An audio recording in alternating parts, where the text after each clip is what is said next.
Fala pessoal, seja muito bem-vindo ao Teleblockcast. É um prazer enorme estar aqui com você. E hoje, nada mais nada mesmo, estou muito bem acompanhado com o nosso ilustre Rodrigo Teixeira, sou o CFO da Teleblock.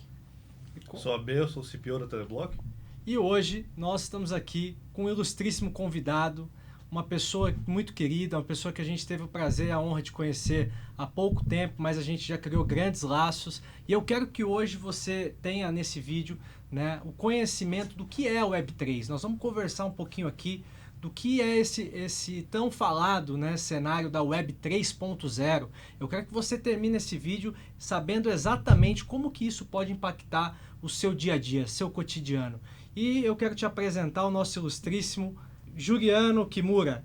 Tá, muito obrigado, pessoal. Uma honra ter o tempo de vocês e compartilhar esse conhecimento aí sobre esse universo novo que a gente está construindo, né? Legal. Demais. Acho que é o dia a dia, né? Nós vamos construindo pouco a pouco e eu sempre falo que são a partir de pessoas como você, né, que essa indústria ela se fortalece. São pessoas que tomaram a decisão e primeiramente parabéns, né? Quero Obrigado. te parabenizar. Eu acho que todo esse circuito, eu estou no mercado digital desde 99, mais ou menos. Espera aí, dá só uma intro para nós. Como que você saiu Você está no mercado digital tem todo esse tempo, obviamente começou em Web 2, foi na Web 3. Como que foi essa jornada de ganhar interesse, entender mais o mercado, até virar referência na área? Eu trabalhei em Web 1 e Web 2 a partir de 95 para meados de 2005, quando a gente começou a ter aquela transição dos aplicativos, que aí deu início ao Web 2. Tempo né? bom. Eu peguei essa transição, trabalhei com o mercado de games, fui acho que talvez um dos primeiros community managers de carteira assinada do Brasil. Eu tenho como provar que eu também tenho na carteira 2002. Mas community no que? Fundou a profissão, Community né? Manager num jogo chamado Ragnarok Online. Pô, legal, da Level Up Games, que foi inclusive a primeira empresa a trazer um jogo em português brasileiro, que era um jogo de mundo virtual na época. RPGMO. Exato. E passei por grandes empresas, trabalhei com agregadoras de voz e dados, né? Trabalhei numa empresa chamada SupportCom. A gente fazia o portal de voz da Vivo e o portal de dados da Claro. Eu fui responsável por jogos e aplicativos do portal Claro Ideias durante 3, 4 anos. Né? Trabalhei na Gameloft Brasil, que foi a empresa que é irmã da Ubisoft. Tem todos os jogos, que inclusive os dois são irmãos, né? Curiosidade, né? O pessoal da Ubisoft e da Gameloft são dois irmãos. Sério? Eles são franceses. Eles estão grandes ainda no Brasil? No Brasil, na época que eu trabalhei aqui... Acho que já foi mais hypado a parada de... É que em 2006, 2007, eles começaram a tentar usar o capital criativo do Brasil para exportar. Então eles começaram a abrir estúdio criativo aqui no Brasil. Então a Ubisoft abriu na Paulista e a Gameloft abriu na Vila Madalena. Só que passou uns 2, 3 anos, o mercado brasileiro não é muito amigável com o desenvolvimento. Então os impostos, a carga tributária, etc e tal, é um chute no saco. Uma dor que todo empreendedor sente, né? E aí eles decidiram cortar a equipe criativa do Brasil e ficaram só com as equipes comerciais, né? Isso foi bem triste, inclusive, porque assim, você estava vendo o pessoal de fora enxergando o capital criativo do Brasil com muito bons olhos, né? Porque o pessoal queria usar a nossa criatividade brasileira para desenvolver coisas. Tanto que o pessoal que trabalhou comigo na Gameloft hoje está trabalhando naquela empresa, aquela King da Candy Crush, né? E grandes empresas, tipo Square Enix, os caras estão indo em umas empresas gigantescas. Só que ninguém fica no Brasil, todo mundo vai para fora. O caminho. Tá tudo dolarizado, já faz tempo, né? Muitos anos. Exato. Mas você sabe que legal você ter falado do Ragnarok? Minha primeira empreitada na vida foi um servidor de Mu.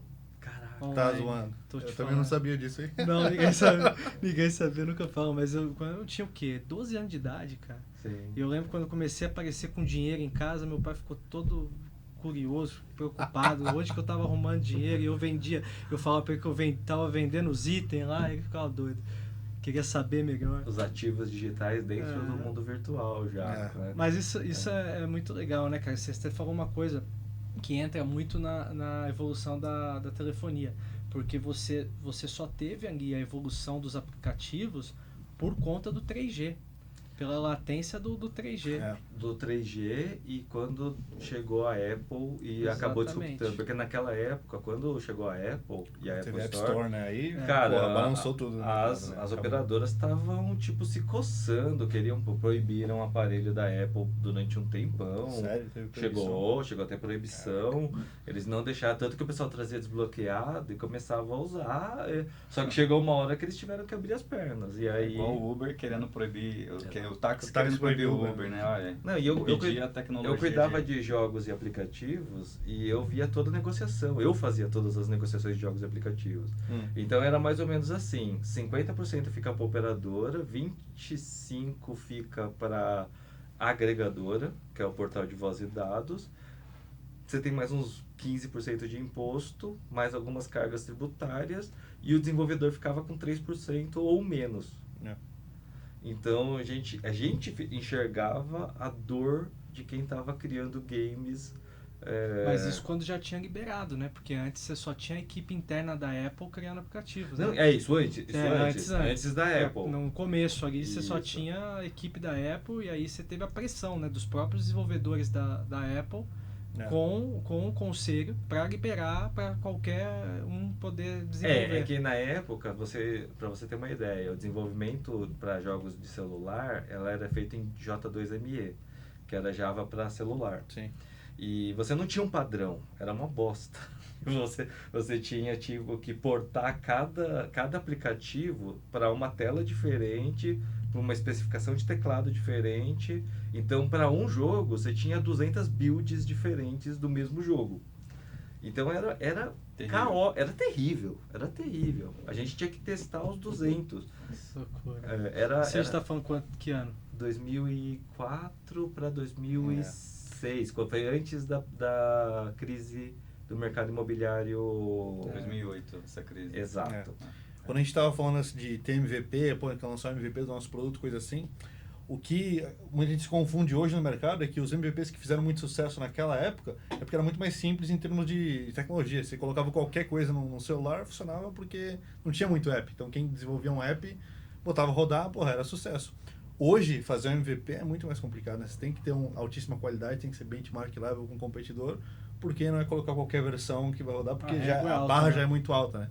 Então, isso aí foi bem lembrado. Essa época aí de quando começou a ter os apps que rodavam no celular, qualquer app era um app de sucesso. Mas vocês lembram quando a loja da Apple era só Apple, cara? Você tinha aquele joguinho do carinha que você virava assim, Eu lembro. ele ia virando. Era no iPhone 1 e 2 só. iPhone 1 e 2. Foi bem iPhone no 1 e 2. comecinho.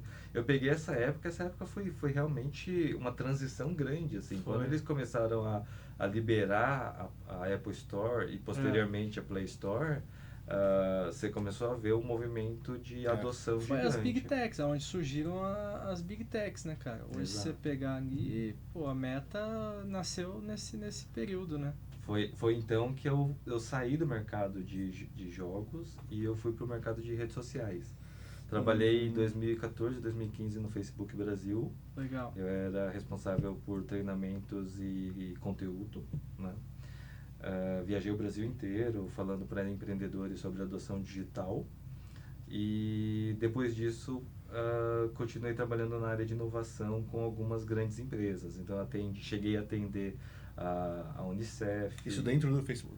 Depois do Facebook. Depois do Facebook. Depois do Facebook. Facebook eu trabalhei em 2 projetos, Feira do Empreendedor e a comunidade de Heliópolis. A gente abriu um centro de empreendedorismo dentro da comunidade de Heliópolis, né? Então, na época, a gente fez toda a capacitação, seleção, treinamento e a gente levou o laboratório de inovação para dentro da comunidade, que foi muito legal, porque... Eu me recordo disso aí. Foi... No Rio também tinha, né? A gente, posteriormente, aconteceu uma evolução para o Rio de Janeiro, né?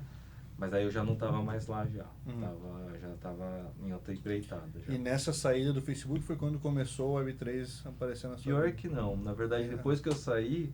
Você falou 2015, né? Que eu comecei... na verdade, eu migrei para a Web3 no meio da pandemia.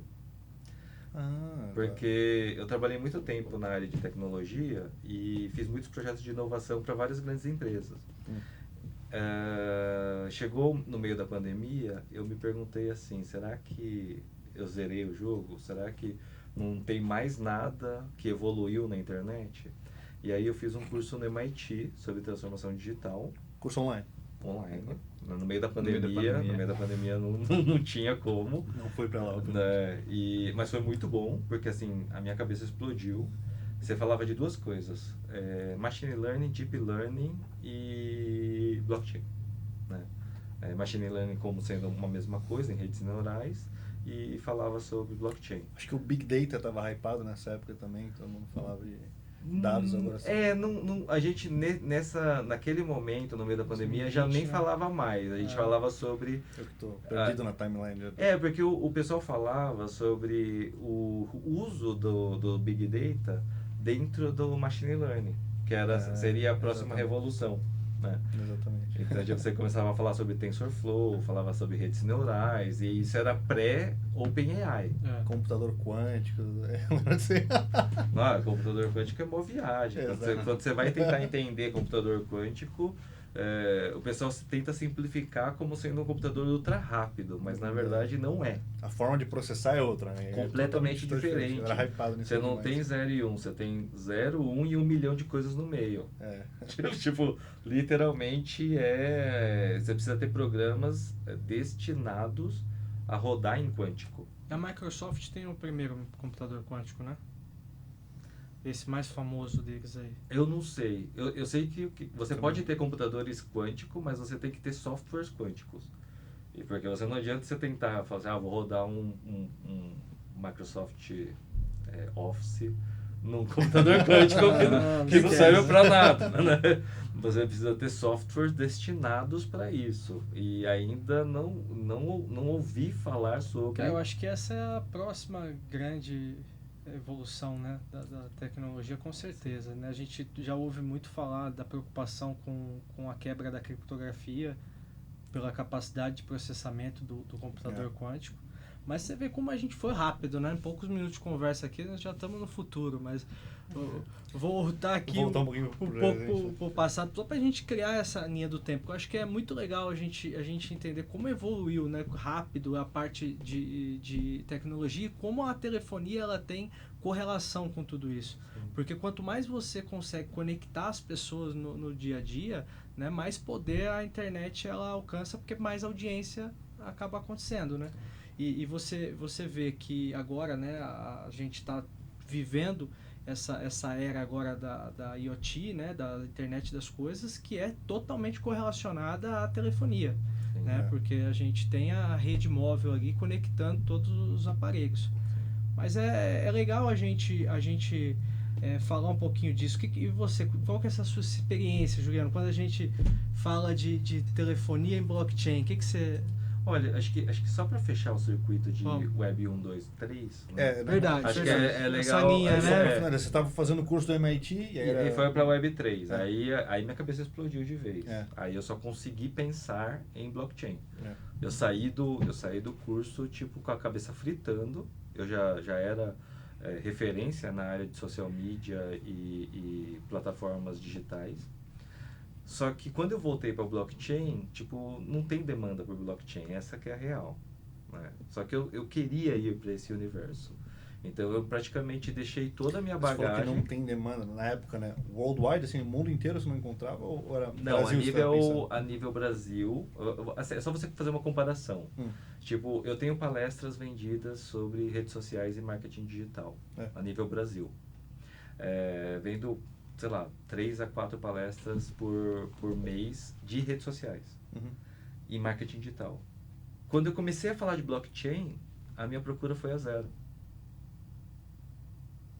Caraca. Quantas pessoas contratam pessoas para falar de blockchain? Então, mas o que você fez toda a informação que você pegou na época para chegar onde foi hoje? Então, aí eu migrei, saí da Web 2, e aí indo para a Web 3, a gente pode resumir a Web 1 como ler, Web 2 como... Que decisão loucura, né? Se você fosse, o mercado não tem nada, eu vou entrar de cabeça nisso aí. Foi uma loucura, sim. Foi uma loucura, mas assim, estou convicto de que Web 3 é futuro, blockchain é futuro, E sabe quando você começa a ver um negócio que não faz mais sentido? Você olha redes sociais, eu acho redes sociais ruim do jeito que ela existe hoje. Interessante que você falou, você estava falando, complementa aí. Você falou a Web 1 é ler, a Web 2, Escrever, tá? Web 3 possuir. Por quê? A Web 3 possuir porque a partir desse momento, a Web 3 você tem ativos que realmente têm custódia dos usuários. É verdade. Esse ler, escrever e possuir, inclusive é um livro do... Cara, me fugiu o nome, mas depois coloca aqui. Mas tem um livro chamado Ler, Escrever e Possuir, que é uma das principais referências hoje de Web3. E ele explica que a maior revolução vai ser o possuir, ou seja, o poder da custódia real sobre ativos digitais. Tanto dinheiro quanto a autenticidade, certificados. Quanto a você mesmo também, né? Porque na verdade o futuro identidade. você vai escolher para onde que você quer levar os seus dados. Sim. Eu quero ser cliente da onde, cara? Quem que tá, você tá me pagando para mim ser Sim. seu cliente? Sim. Então as pessoas cada vez mais querem, né, possuir os seus dados, né? Possuir os seus dados e aonde ela tá, ela ser dona daquilo também. Né? Você falou que usa um navegador que Opera, né, se não me engano. É a Opera Cripto. E aí, no caso, você não... É em blockchain, seus dados lá. Na verdade ele usa VPN, né? Ah, tá. É que tem uns navegadores que te pagam para um share pequeno pelas propagandas que você assiste, então você não é puramente só um produto para eles, mas você também ganha um pedaço disso aí. O Brave. Isso aí. Brave, ele tem o BAT, que é o Basic Attention Token. Ele está tokenizando um pouco de atenção. Basicamente, quanto mais tempo você navega um site, você está prestando atenção no site, ele tokeniza o que você está vendo e ele transforma num token que depois você é cripto e você vende depois. Italiano que você falou, né? Sua atenção tem um preço agora, você não está de graça. Eu acredito muito nisso, cara. Eu vejo assim o futuro da publicidade, porque hoje se você pegar o valuation das Big Techs todas, são por conta de audiência. É publicidade pura. Sim. Isso tem muito a ver com comunidade. Né? Desde 2017, a palavra Também que mais entra na boca das empresas é comunidade. Porque se você perceber, as maiores empresas do mundo, elas são pautadas em comunidade. Você trabalha no Facebook, né? Mas o Instagram, por exemplo, ano passado, foi o app mais instalado no mundo. Porque mais pessoas removeram no celular dela. Sim. E você falou antes que rede social está indo no caminho errado. Você não está gostando Tá indo no caminho errado. Existe uma teoria chamada teoria da internet morta. Né? Se você procurar na Wikipedia, é uma teoria que diz que mais da metade das interações hoje na internet já não acontece mais entre seres humanos. Então, quando você começa a analisar o número de seguidores de um influenciador, de um criador de conteúdo, você começa a perceber que tem uma coisa estranha, porque às vezes 20% ou mais é bot, é autômatos, são sistemas de ataque civil. Ataque civil é um ataque onde você usa múltiplas contas para você aumentar o engajamento e fraudar sistemas de governança baseadas em interações. Então, por exemplo, se você tem um sistema que ele diz que quanto mais uma pessoa recebe comentários ou mensagem, você aumenta a autoridade daquela pessoa, você tem uma forma de você criar sistemas de bot ou batalhões de bot que eles conseguem fingir que são seres humanos e eles conseguem te dar relevância. Visualizações em vídeos do YouTube, curtidas em aplicativos, né? E aí você tem uma internet completamente fraudada. Interessante isso aí, né? Mas o anúncio perde os dados e tudo mais, o anúncio perde relevância, né? Você tá é um percentual, não vamos dizer que é 100% fraudável, mas é assim, um grande percentual e cada vez mais com a inteligência artificial, isso vai ser cada vez mais fraudável. Porque a IA generativa, ela vai dar a capacidade de você fraudar sistemas em nível de milhares ou milhões. Se antes era centenas, isso vai multiplicar. Vai exponencial, né? Vai, exponencial. Vai. Aqui uma pergunta para você aqui, ó, dos nossos seguidores, perguntou assim: como você definiria cada etapa da web 1.0, 2.0 e a tão falada pergunta, né? O que é a web 3.0 para você, na sua opinião? A Web 1 era uma web que muitas pessoas elas só conseguiriam acessar e era necessário um alto nível técnico. Então você tinha lá os boards, você tinha lá o Mirk, não era algo tão simples e era complicado. Até mesmo você colocar uma página na internet era um processo, né? A internet 2.0 ela é marcada por um negócio chamado what you see is what you get, né? Ou seja, o que você vê é o que você tem. Então, nessa fase, era muito fácil você criar uma conta, fazer um site, só através de um formulário, né? Você tinha várias páginas que permitiam você hospedar fotos, criar páginas HPG, lembra da HP? Blog, né? Não, você tinha um monte de serviços, começaram a ter muitos serviços, né? O precursor do software as a service, né, na época, fazer isso. Exato. Não deixa de ser, verdade. E essa fase tá durando até hoje. Só evolui, né? Eu acho que assim, a tendência é diferente de moda, né? Que moda é uma coisa que vem e passa. Tendência não, ela vende e tende só a nos surpreender, né? A Web 2, inclusive, ela tem uma característica que não incomoda a maioria das pessoas, mas é um problema. Você não é dono de nada na internet. Exatamente. Explica isso um pouco melhor. Seu site não é seu, ele está hospedado em algum lugar. Seu e-mail também não é seu. Alguém está guardando o e-mail para você. O seu banco, seu dinheiro que está no banco também não te pertence. Está no servidor dele. Está no servidor dele. Exatamente. Nada que está na internet atualmente te pertence. Isso permite que qualquer decisão unilateral as plataformas podem te tirar do ar a hora que eles bem entenderem. Nós vimos, né? Acontecer agora aí. Censura. Isso Mas é pra o mim menor isso dos não é o problemas. pior. O menor dos também problemas. acho. Ainda tem acho. problemas piores, porque assim, imagina quantas pessoas já perderam conta em decisões unilaterais da plataforma tirar sua conta, independente de decisões judiciais. Isso acontece. Porque os sistemas de redes sociais é baseado em autogestão. O que é autogestão? Quanto mais usuários eles como que reportam, né? Eles denunciam um conteúdo ou denunciam uma conta. Se você tiver um número grande de pessoas denunciando, eles te tiram do ar. Derruba a publicação. Te derruba. Mas não tem uma vistoria interna? É automático o processo? Bateu o número X, derruba? Derruba.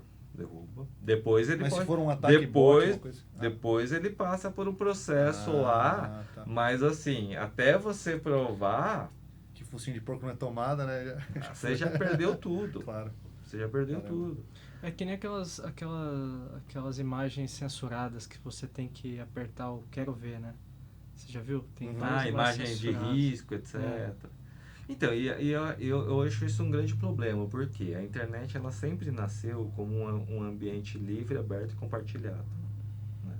Essa é a natureza da internet. Se você pensar na internet, por que a internet é a internet? Porque não tem um dono. Você tem o cara que criou lá, que é o Tim Berners-Lee, mas você não tem um dono. Ninguém fala assim, eu sou dono da internet, todo mundo tem que pagar um negócio para mim porque eu sou dono da internet. O Tim Berners-Lee falou, a internet só pode ser internet porque ela não tem um dono. Centralizou, né? Exato. Então, ela é uma entidade distribuída. O poder da internet está nessa entidade distribuída.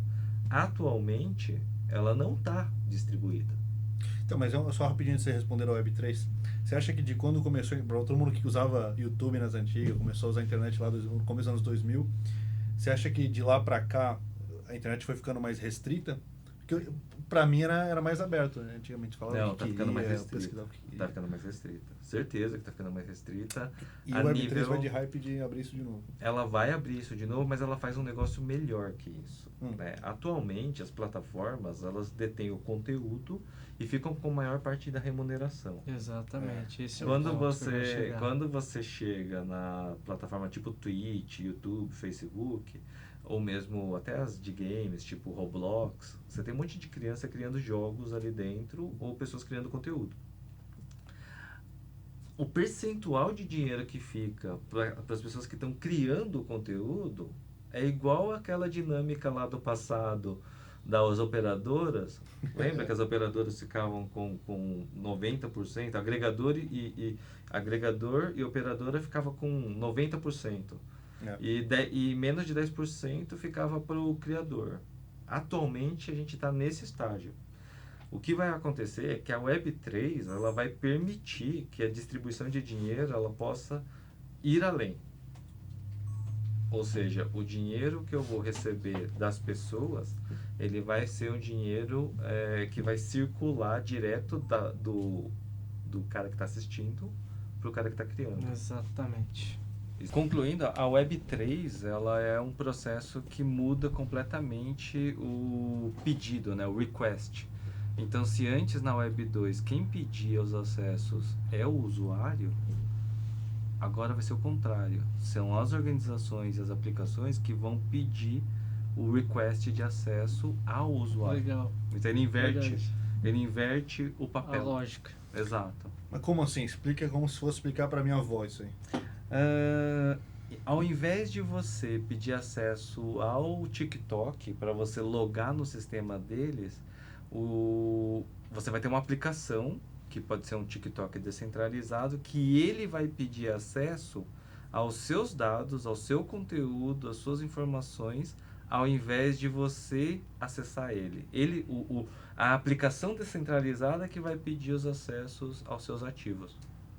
Entendi. Exatamente. É um processo inverso. Dentro da Web3 você tem a blockchain, né? Eu não sei se a blockchain, se a Web3 ela existe sem a blockchain. Eu tô no mercado, tô nesse mercado faz 2 anos, então assim, eu sou novo, não tenho Tá igual muito. eu. Tenho pouco tempo que eu estou estudando e tal. Um dos cursos que eu fiz, um exemplo leigo, assim, para qualquer leigo, para entender o que é uma blockchain. O que o professor me contou lá no curso que eu estava fazendo é o seguinte: você tem uma pessoa que chega aqui na sala de reunião e fala, gente, eu vi um disco voador pousar na praça aqui na frente, sair um guaxinim de roupa falando com todo mundo. Então assim, você vai falar que o cara é louco, né? Mas aí o que é a beleza da blockchain, o cara fez entender. É que não foi só um cara. Aí o Juliano fala, eu também vi. E aí o outro vizinho aqui, aí eu vi. Então assim, tem várias pessoas falando que viu o disco voador, com o guaxinim, com roupa, falando com o pessoal. Sim. Então isso que é blockchain. São várias pessoas, várias cadeias falando, contando, né, validando aquela informação que é verdade, que não é uma viagem. É um mecanismo de consenso. Exato. Né? É quando você todas as partes elas concordam que aquilo é verdade, né?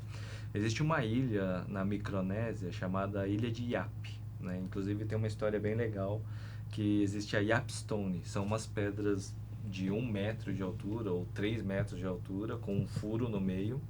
E essa pedra, né, tem várias pedras dessas espalhadas na ilha. E essa pedra é o sistema financeiro da ilha. Então, toda vez que eles estão comprando uma casa, vendendo um barco, existe um processo, existe um ritual que eles pegam um monte de índio chega lá, né, os aborígenes chegam lá, pegam a pedra e levam de um lado para o outro, contam a história da pedra. E através desse mecanismo de consenso, todo mundo na ilha sabe a quem pertence a cada pedra e cada item. Né? Então, é um mecanismo que é muito usado para explicar realmente como funciona a blockchain e a Bitcoin. Porque, na verdade, é exatamente o que a Yapstone simboliza nessa ilha, é o que a Bitcoin é. Porque todos os nós, validadores, eles concordam que aquela informação ela é autêntica. E é incorruptível, né? Não tem como falar, não é. Imutável. É imutável. E esse contexto de imutável é o que a internet até então não tinha. Essa imutabilidade. E só um caso de uso para uma pessoa, vamos dizer, explicar para alguém que não tem acesso, não pegou como uso da Web3 no dia a dia. Eu uso minha rede social, uso meu aplicativo do Nubank, eu peço um Uber. Como que isso ia refletir no meu uso cotidiano? Hoje, por exemplo, quando você tem uma publicação, você não consegue saber quem foi o autor da publicação. Isso porque alguém tirou uma foto, publicou, compartilhou, chegou para bilhões de usuários, mas você não tem um registro digital ou uma espécie de assinatura. O lastro, né? Você tem que ter uma assinatura. Quem foi o conteúdo origem, né? Você não tem um mecanismo para você assinar digitalmente uma foto ou qualquer tipo de coisa digital, uma música, uma foto, um Não vídeo. tem um registro de propriedade intelectual, coisa assim. Exato, não tem como você assinar isso digitalmente. Tá. Então, por exemplo, quem foi a primeira pessoa que tirou aquela foto? Com a blockchain, você saberia dizer quem foi que tirou aquela foto, porque ela tem um registro criptográfico que diz qual foi o primeiro registro criptográfico com aquela imagem. Outras pessoas podem pegar a imagem e tentar copiar, mas você sabe quem é o primeiro. Porque o primeiro tem uma assinatura com timestamping, tem data, tem horário. E então você consegue dizer, aquele cara foi o primeiro a postar aquela imagem criptográfica digital. E isso traz um monte de recursos que hoje na internet não é possível. Mas como? Se eu fosse tirar um print da foto e repostar, como que isso... Então, mas se você pegar uma imagem, tipo, a questão não é você replicar a imagem, mas você ter a chave criptográfica que diz quem fez aquela imagem primeiro. Igual o macaco do NFT lá do Neymar. Ele tem um macaco que ele pagou algumas centenas de milhares de dólares, de reais, não sei qual foi, mas foi milionário o negócio. Ele pagou aquela imagem, é dele. Só que eu posso entrar lá agora, Pegar tirar um print, pegar a imagem e colocar e levar em qualquer lugar. Exatamente. Só que isso não diz que a imagem é sua. Não. Isso não é uma prova que a imagem é sua. Você copia a imagem, mas não é sua. O que o Neymar tem, ele tem a propriedade daquela imagem. Só que a propriedade daquela imagem em sistema, ela significa que eu posso usar ela para várias coisas. Por exemplo, eu poderia dar uma festa e eu vou dizer que todo mundo que tem um macaquinho pode entrar nessa festa. Ah, entendi. Você entendeu? É legal pra caramba isso. Porque daí você Dá vai pra ver. hypar muita coisa. Dá pra Isso aí. hypar muita coisa. Você consegue utilizar o sistema para, por exemplo, dar coisas VIPs para quem tem macaquinho. Só que isso fortalece todo mundo que tem macaquinho. Exato. Cria novas comunidades ali, né? Exato. Então, Entendi. tipo, é esse registro criptográfico que é a diferença. Porque é como você diz, qual que é o macaquinho que é do Neymar? Você sabe por causa da blockchain. Então, blockchain, só para entender, existe a blockchain e, por exemplo, criptomoedas e Web3 são produtos da blockchain. Exato. Então, a blockchain é a fundação de tudo, Sim. né? E aí em cima são vários, a gente só conhece hoje, né? Os mais famosos é cripto e Web3, mas você pode criar novos produtos, um cartório descentralizado, um Qualquer sistema de coisa. governo, identidade de qualquer coisa, né? Sistema de Qualquer governança, sistema eleitoral, a prova de fraude, Exato. sistemas de, por Você exemplo... conhece algum protocolo desses de eleição? Eu escutei, teve um grupo de brasileiros que viajou para Colômbia, participou de um hackathon, e eles desenvolveram um sistema eleitoral em blockchain. Eu vi você falar disso antes do sistema eleitoral, isso aí é do caralho, hein? Se você fazer legal, isso né? rodar. Não, tem um outro negócio mais legal ainda, que é, imagina assim, você paga o imposto, Né? só que o imposto é em criptomoeda. Então, você sabe quantos por cento você pagou de imposto, vamos supor que você pagou 100. Só que você consegue, através da blockchain, você consegue ver daquele imposto que você pagou, quanto foi para a saúde, quanto foi para Já a explica. segurança, quanto Lastro explicado. completo, né? lastro completo. Você vai conseguir saber quanto foi. Aí você vê que foi 90% para cultura, foi 5%. É. Então você consegue ter uma sociedade, um sistema de governança mais justo e melhor, porque não tem desvio de dinheiro. Você conhece o Guga? Rastreável. O Stocco? Conheço. Você sabe que ele fala muito disso, eu gosto muito, né, dessa conversa, que é a gente se lastrear, né, em blockchain, né? Então, ele fala assim que a tese é que amanhã, no dia de amanhã, você vai ter todo o registro financeiro e os países eles vão querer te ter como cidadão. Então, você vai ganhar a cidadania italiana baseado no quê? Nos seus lastros, porque hoje qual que é o seu registro para outro governo? É o seu passaporte. Ele não tem nenhuma noção de quanto que se você é um bom pagador de impostos, né? Se você é um cidadão correto. Então, quando você traz tudo isso para a blockchain, automaticamente o que vai acontecer aqui é o que a gente estava conversando, ele vai transformar o Rodrigo no NFT. intangível, é só ele e lá tem todas as informações. Aí daqui a pouco você vai descer lá na Suíça, vai passar o QR Code, o seu hash lá e vai aparecer todos os seus dados. Daqui a pouco você vai receber uma carta, poxa, vem ser cidadão aqui que a gente quer como cidadão. A última vez que eu encontrei com o Guga no Learning Village, a gente conversou um pouco sobre a tecnologia blockchain e como que ela vai mudar o sistema. A gente inclusive está com um bate-papo pendente aí, mas a gente começa a perceber que o calcanhar de Aquiles hoje é a adoção, cultura e principalmente educação. Né? Porque você não consegue ainda explicar de um jeito simples o que é blockchain, mas os benefícios são muito bons. Então, o que vai acontecer? A gente está aqui hoje, né? Exatamente. Esse é o intuito desse podcast, justamente para que a gente possa educar as pessoas, que possam entender melhor. Né? As pessoas... E aí que está o problema, que a gente tem que falar das partes boas e é difícil a gente não falar das partes ruins, porque assim, quando você tem custódia, o problema é você ter a custódia. Porque já tem outro desafio, né? Muitos usuários não estão prontos ainda para ter a custódia. Porque elas perdem senha, perdem acesso, e aí quando vai querer recuperar os ativos, ele não entende que aquele ativo digital não está de posse da empresa, está de posse dele, então ele perdeu. Acabou.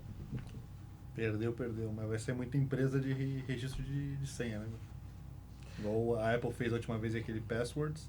Então, é que aí, novamente, aí você está mantendo a custódia novamente na mão de um terceiro. Você está como. terceirizando a custódia e a responsabilidade. E a ideia da blockchain não é terceirizar Esses isso. dias eu vi um cara vendendo curso na internet como você decora as 12 palavras para sempre. Sério? R$99 o e-book, como decorar as 12 palavras. Poxa, deve estar vendendo bem. Não, mas é legal, e assim, não existe uma estratégia muito simples, que é contar uma história, né? Que é o jeito mais fácil de você decorar uma palavra. Né? Então, mas se é uma palavra que eu criei, uma história que eu criei, mas assim, são palavras aleatórias, que eu vou ter que inventar uma história, que eu vou esquecer. Esquece, se eu não tiver isso anotado, nunca... não tem como, né? eu não vou, eu vou perder. Eu sou assim também. Eu tenho anotado. Mas às vezes a história é uma ótima forma de você... É que assim, ainda você pode esquecer, mas a história, existe uma técnica que você consegue memorizar as 12 contando uma história, só que você tem que lembrar de detalhes da história. Então, tipo assim, o pato embarcou num navio que saiu no oceano... você tem o Mastermind, né? O Mastermind te ensina a você memorizar, né? Você sempre faz correlação, então você tem uma tática ali para poder memorizar, né? Fazendo referência a outro, rum, 2 bois, 3 reis, você já viu isso? Não. Você associa a uma palavra, então você tem uma régua, né, definida de palavras, então rum. Você pensa numa garrafa de rum, você coloca alguma coisa dentro, então você vai criando na sua cabeça e... Você cria, tipo, toda uma história em cima de um único objeto que vai, tipo, você tem todas as palavras dentro dessa história. Que viagem. Como eu sou esquecido, se você falar 5 palavras daqui meia hora você vai me perguntar o que eu tenho que anotar. Mas número é bom, tá, gente? Fica tranquilo. Eu não sei fazer conta. A Web3, ela traz essa... Eu gostei muito, assim, quando eu conheci vocês, realmente, para mim, foi marcante, porque hoje na Web3 você tem um problema. Hoje, você tem muito processo de airdrop, que é um mecanismo de marketing, né? Só que ele é completamente fraudável. Ou mesmo os sistemas de governança em blockchain são fraudáveis. Por quê? Porque quando você tem um voto num sistema, não é um voto por pessoa. É um voto por carteira. Por detentor. Pode ser um voto por hold, quem tem NFT, pode ser um voto por quem tem carteira, mas você não tem como assegurar que é um voto por pessoa. Digitalmente. Você não tem ainda, Que a gente está falando das DAOs, né? Sistemas de DAO ou sistemas de governança que você não tem como provar. Todos os sistemas são passíveis de ataque cível.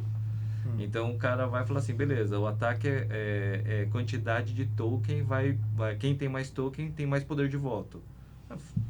desculpa a palavra, fudeu, porque o cara que é bilionário compra um monte de token. Ele apontou pra mim. É... Eu sou bilionário.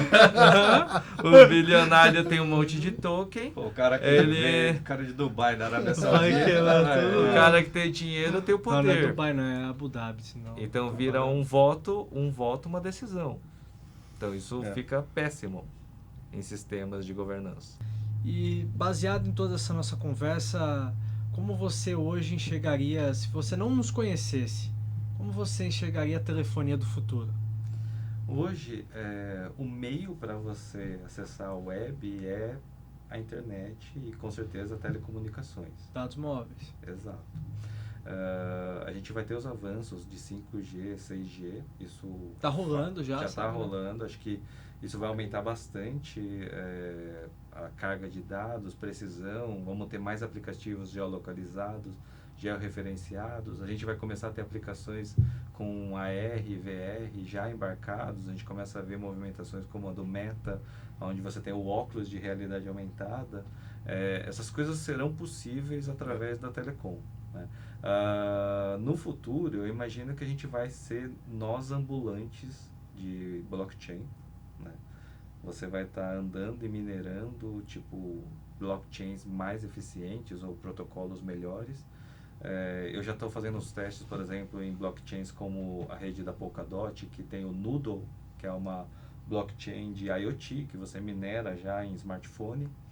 E acredito muito que o caminho da telecomunicação vai para essa direção, porque você vai começar a ter data centers ambulantes ou nós de minerações ambulantes que vão sair andando por aí minerando e vão estar utilizando esses ativos no dia a dia. Eles vão usar o próprio recurso que eles estão minerando para pagar suas taxas de transação, para validar fotos, vídeos e realizar transações no dia a dia, né? A telecomunicação com certeza vai se tornar um portal importante, né? Eu peguei um exemplo, hoje no Telegram você consegue alugar o seu número de telefone do Telegram para que outras pessoas usem o seu número de forma anônima. E você recebe dinheiro criptografado em troca. Caramba. Seria uma solução também para o cara ter um telefone descentralizado, né? Ou mesmo o próprio número, a portabilidade dos números de celular poderia ser blockchain. Royalties. Não, mas se você pensar assim, pô, telefonia no geral surgiu para as pessoas poderem se falar. A telefonia é mais antiga que a internet, correto? Claro. Telefones é a internet. As pessoas se ligavam, queriam se comunicar. A internet facilitou o processo da comunicação porque descentralizou dados e tudo mais. E o que fez com que isso chegue no seu bolso é telefonia. Você não vai ficar Claro. carregando um cabo É no o que ele falou, telefone. não existiria app sem o 3G. Não Exatamente. existiria latência de transação de dados. Exatamente. E agora, o processo no geral, todas as empresas a gente acredita, né, que vão ter que seguir no modelo de blockchain e Web3, incluindo telefonia, que é um mercado hoje, especialmente no Brasil, bem centralizado, não moderno. No mundo todo, né? É. Um monopólio gigantesco. Eu acho que assim, a gente... E de maneira devagar, né, step by step, como você vê essa transição fluindo? Você pode falar, cara, o device que vai estar acessando a internet pode ser no futuro meu óculos, pode ser no futuro o meu relógio que vai estar conectado, como o Apple Watch já faz isso hoje. Mas a forma que você interage com dados de comunicação via telefonia, como que você vê isso? Eu acredito muito, eu vi umas iniciativas nos Estados Unidos muito loucas, assim, de internet descentralizada sem internet. É mais ou menos um negócio assim. Você compra uma antena que tem 20 km de raio de alcance. O Gavin Wood da Polkadot, ele fala muito disso. Eu vi Qual isso. que é essa Polkadot? Ele era um dos fundadores da Ethereum. Ah, Ele era o cara de tecnologias Ethereum. caraca. Quando ele Gavin saiu, Wood.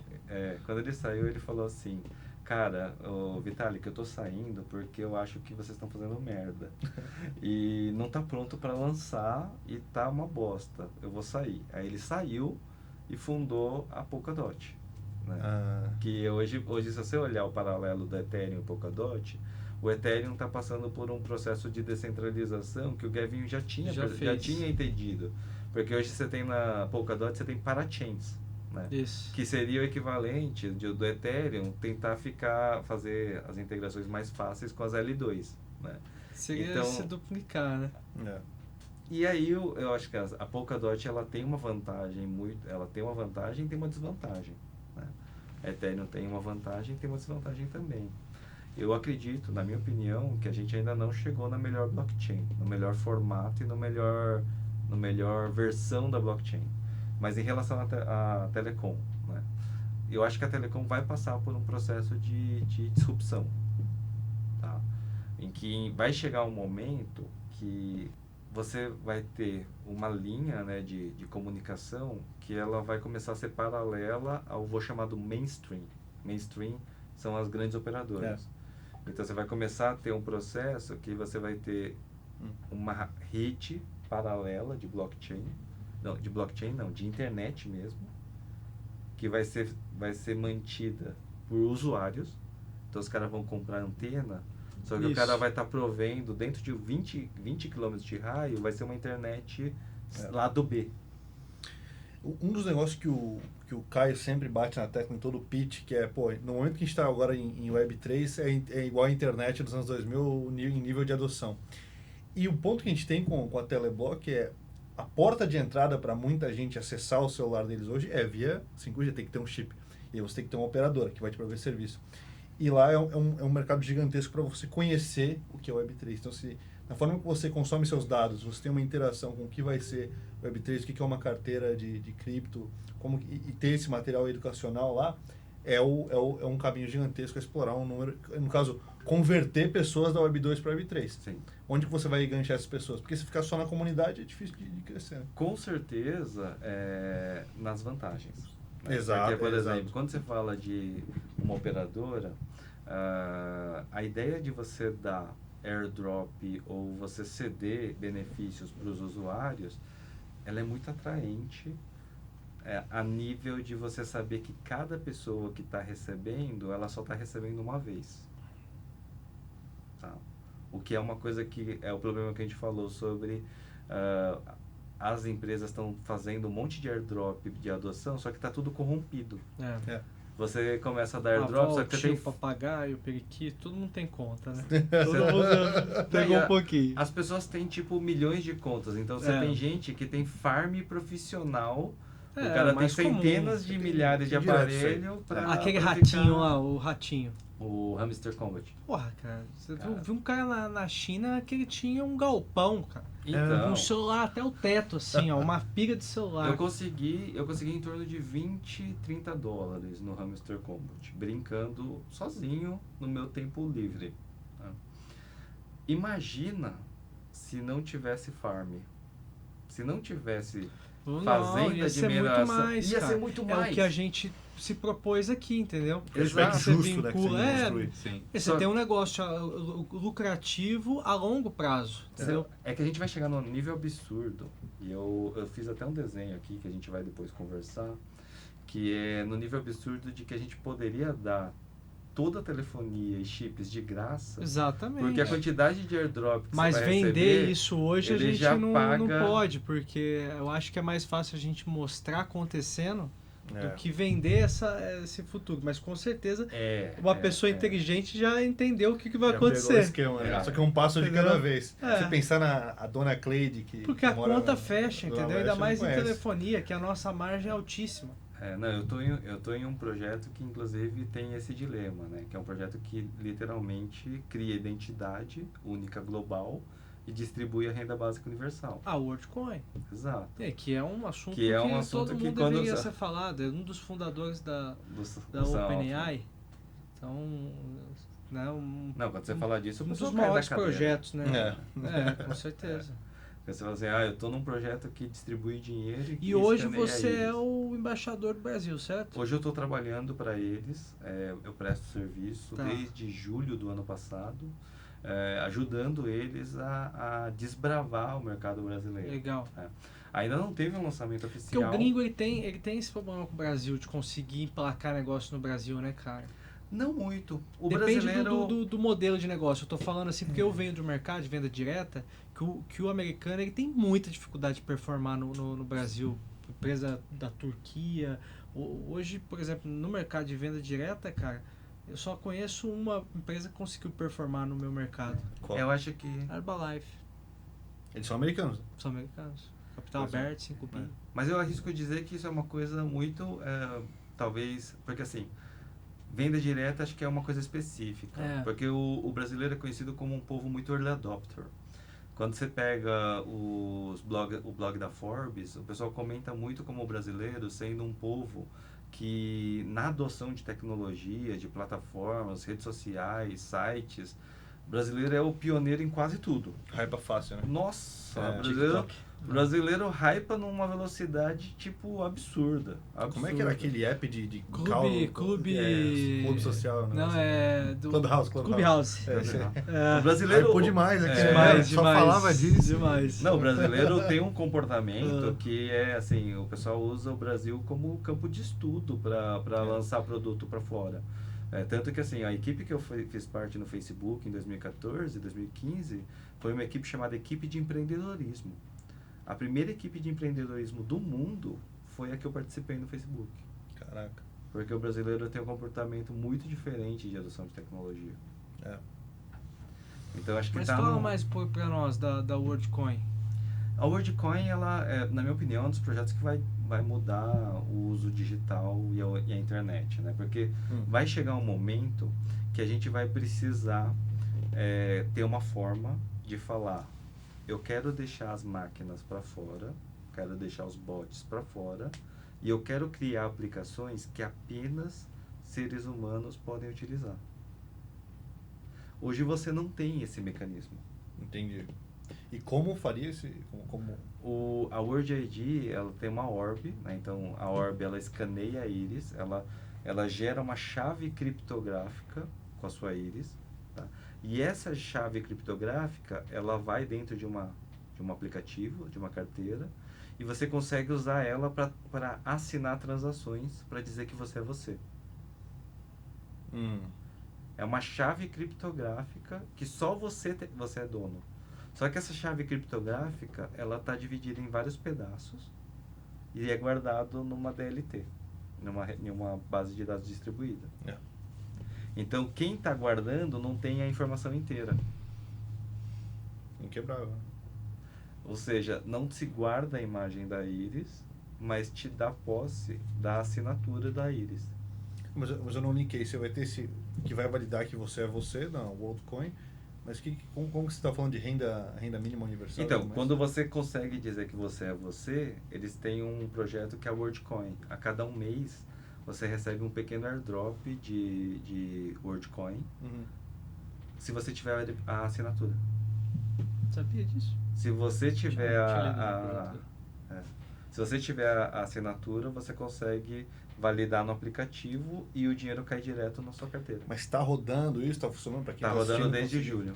Entendi. Então, para quem está assistindo, como é que eles fariam para... Pô, quero ter minha ID registrada. Hoje você pode baixar um aplicativo chamado Word App. Ele tem no Android e tem no iOS, né? Lançamento aqui no Brasil, possivelmente final desse ano, começo do ano que vem. Ainda não tem uma data certa, mas vai ter um lançamento oficial sim no Brasil. Legal. Na Argentina, quando teve... Já está lançado. já está lançado. Maior fila país e fila e fila. Maior país da América do Sul é a Argentina, com adoção. Acho que eles têm mais de 10% da população. Nós temos o nosso primeiro projeto de expansão internacional para a Argentina. É um ótimo país. Até você está indo viajar. Nós estamos indo agora para a Argentina. No evento, mas é um mercado ótimo, né? Para adoção de cripto. Não, e cripto lá está melhor que o Brasil. Está melhor. Eu tenho bastante contato. Os contatos que eu tenho da WorldCoin algumas pessoas são da Argentina. Legal. Eu acho que tem muito matching, né? Da gente. Eu acho que a gente sempre está em busca de trazer para dentro de casa coisas que realmente vão nos levar, né, a protocolos melhores, a trazer um produto. Vocês teriam 3 caminhos, que na minha opinião, né? Acho que o Brasil é a nossa terra, a Argentina é muito friendly para Web3, e uma porta que é muito boa para o resto do mundo, para a Latina, é México, Cidade del México. Claro. Que para expansão é com certeza as duas portas. Então você pega tanto a Argentina quanto... Gosto de Turquia também. É um ótimo país, é. Eu gosto. Tem a característica econômica e social igual do Brasil e Argentina.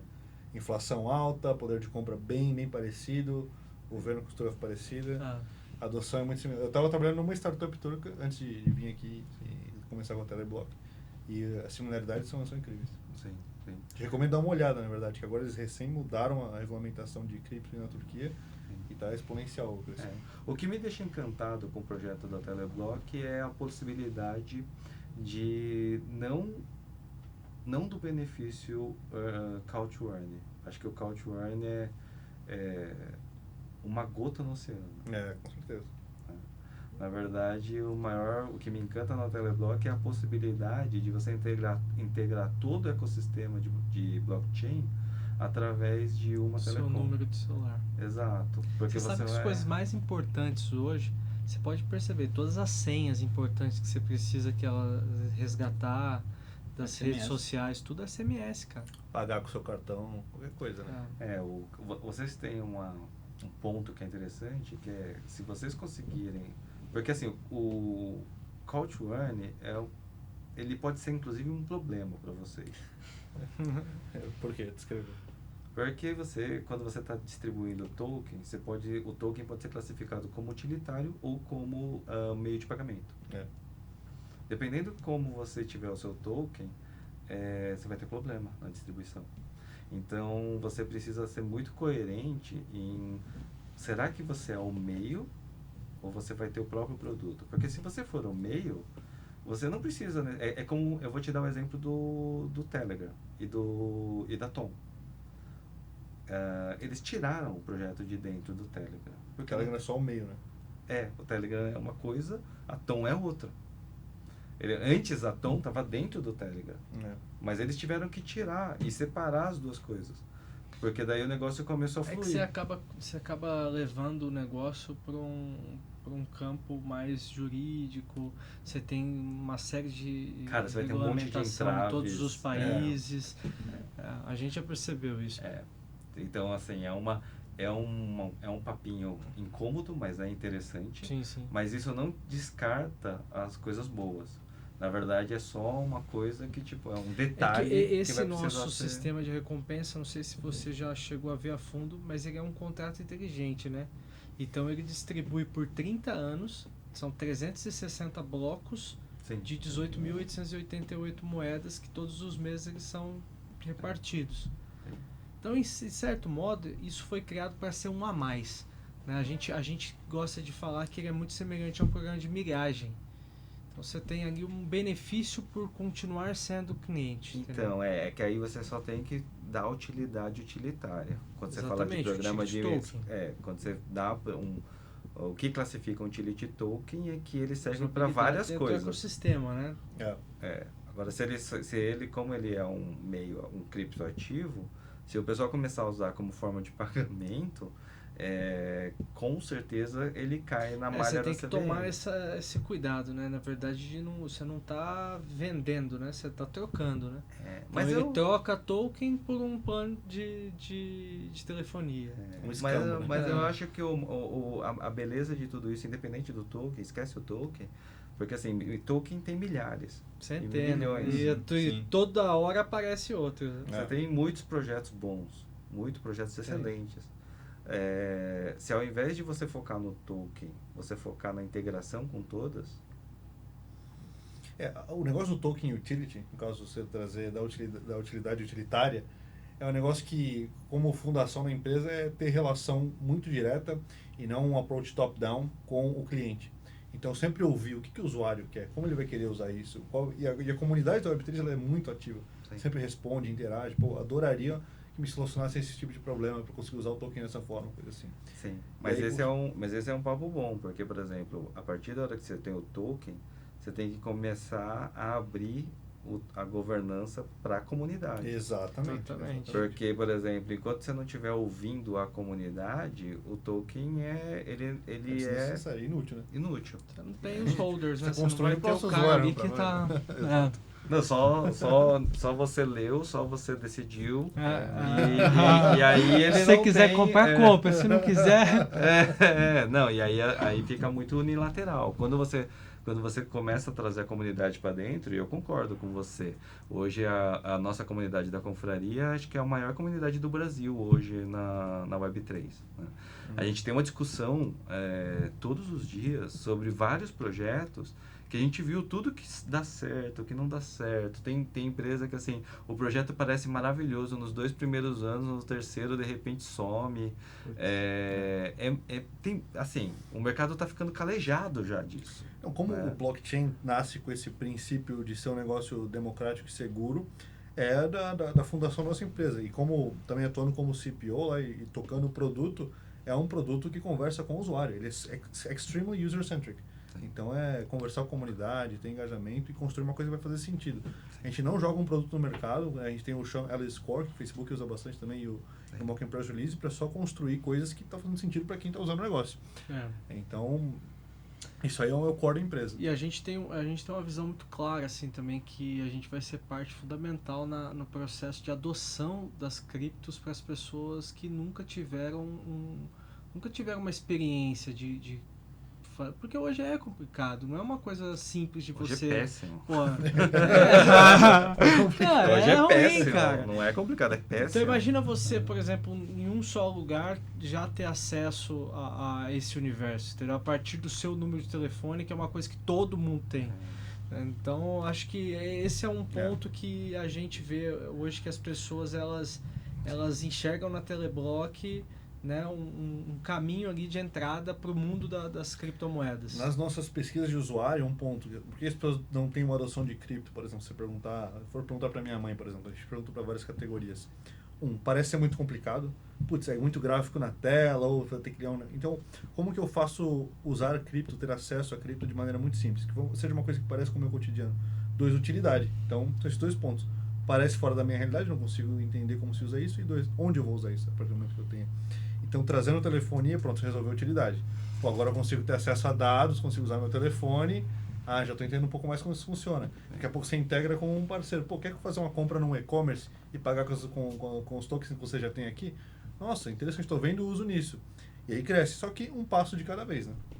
Eu tô imaginando, tô pirando numas ideias aqui, mas talvez até ter aplicações um pouco... porque assim, não adianta a gente ter uma tecnologia nova e a gente ter um uso velho. Exato. Tipo, não faz o menor sentido. Até por questões de infraestrutura, usar blockchain sai caro. Sai mais caro do que você usar o data center. A performance é menor, o data center é mais rápido. O data center pode sair mais rápido. Mão de obra é muito maior. Exato. Então você tem algumas coisas que são prós e contras, né? O que, na minha opinião, vocês não devem fazer é tentar solucionar problemas que todos os outros estão tentando solucionar e atacar o que vocês solucionam bem. Porque daí, tipo, essa questão da adoção, com certeza é peça-chave. Hoje, quase todas as redes e projetos que eu conheço estão sofrendo com mass adoption, né? Adoção em massa. Quase todos. É que normalmente quem cria produtos para Web3 tá muito na bolha, meu. Tá hypado, conhece o negócio, só fala com gente que já conhece o negócio. Sair da bolha só um pouquinho, né? Você vai ver que, cara, ninguém tem isso que você tá falando. E na minha opinião, eles não gostam de conversar com o pessoal que vem de fora. Exato. Mas é essencial, esse trabalho ele é árduo, mas é o que a gente tem que fazer, né? Eu sinto isso, eu tô 2 anos, 3 anos no mercado. É um preconceito com quem...